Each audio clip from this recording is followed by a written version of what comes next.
And let us consider the following problem. In the figure, charge Q1 and Q2 are positive and given here. Distance between charges is also given. At what distance r from the charge Q1 will the third charge Q3 be in static equilibrium on the x-axis? To solve the problem, we first recollect that to be in static equilibrium, the net force on charge Q3 from charges Q1 and Q2 must be equal 0. Now we analyze at what part of the x-axis charge Q3 is located. First, we suppose that this charge locates to the right from the charge Q2. We know from the Coulomb law that the like charges, and our all charges are positive, repel. It means that the force between Q1 and Q3 is repulsive and points in this direction. In the same direction points the force from the charge Q2. What does it mean? It means that these two forces are in the same direction and the net force will point in the positive direction of x-axis and the charge will not be in static equilibrium. Now we consider the range to the left from the charge Q1. Again, we have repulsion between charges. Repulsive force from charge 2 points to the left, from charge Q1 is in the same direction, and again, the sum of these two forces will never be 0. So Q3 cannot be to the left from charge Q1. The only option now is the range between Q1 and Q2.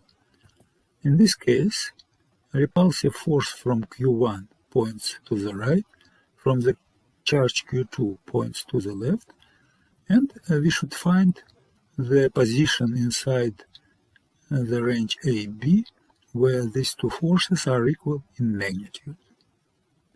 To do this, we introduce two lengths. One is the distance of charge Q3 from charge Q1, and the other is the distance from charge Q3 to charge Q2, which is equal L minus R.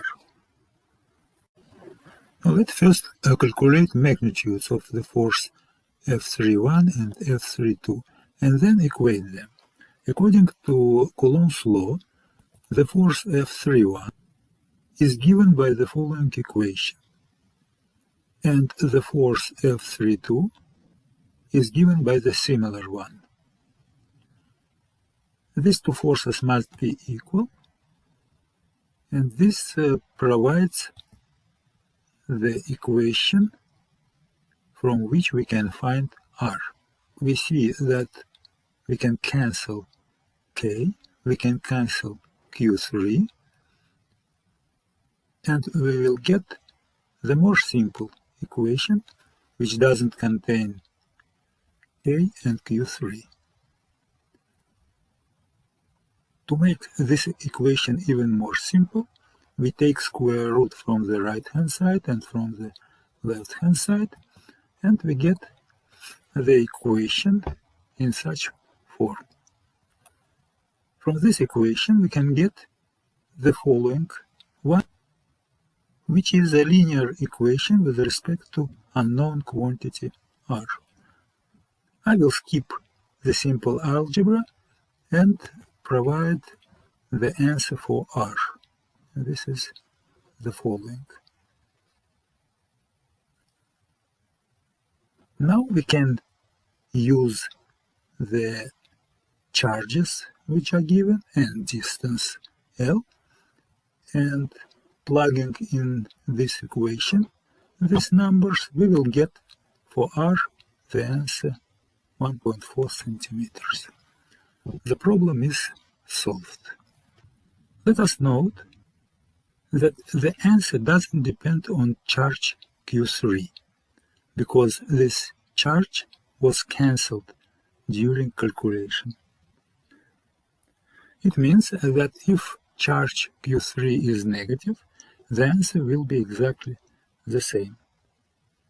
It's interesting to analyze what happens if Q1 and Q2 are negative. In this case, we can repeat the procedure which we used previously and analyze where we will have charge Q3, assuming that it is positive. Again, we suppose that it is on the right-hand side from Q2, because charges Q1 and Q2 are negative. We will have attractive forces on charge Q3, so force due to second charge will point in this way, and force due to first charge is in the same direction. So we see that the net force is not equal to 0.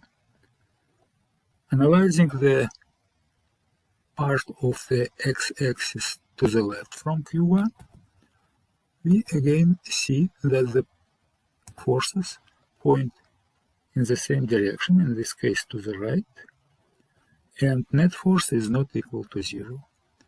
And again, between Q1 and Q2, we have the force on the charge Q3 due to charge Q1 to the left, and from charge Q2 to the right, and we can find the point on this interval where these two forces are equal. The answer actually is the same or similar to previous answer, with the difference that instead of Q1 and Q2 we have absolute values of Q1 and Q2. In addition, there is a case when Q1 and Q2 have opposite charges. One of them is positive, one of them is negative. This case you can analyze yourself. Thank you for watching the video.